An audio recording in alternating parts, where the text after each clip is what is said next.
kasi ezinụlọ obi ndị nọ n'ilu ugbu a kịta abụọ ezinụlọ ndị be eze nwanke family adịbụrụ ego ishiri ndị a ama m na igwe kọwa ife ji bịa nke a wee ga-eji aba uru nke a iche m onye ahụ ibe obi nke ahụhụ na mgbara ha na mta ibe na ha na-echi ma ọ dị eme ewe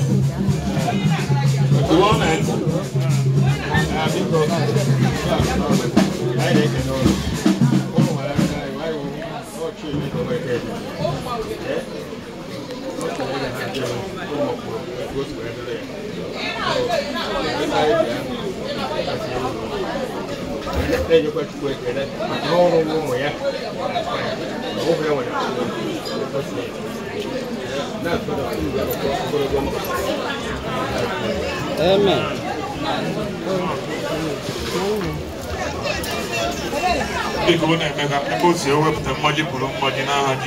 Amen. Okay. On behalf of the family, passing Bulabe Kene, and Ebo Munno. Obo na igasi aranga bo munna. Aiga be kwazina ngara bo mwada.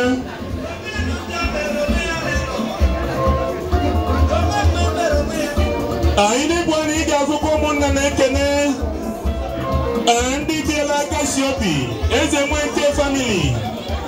Alright, igasi abo na iga kwazina ngara ba umwada bo na yene korisiga mona ba iga na umwada ba.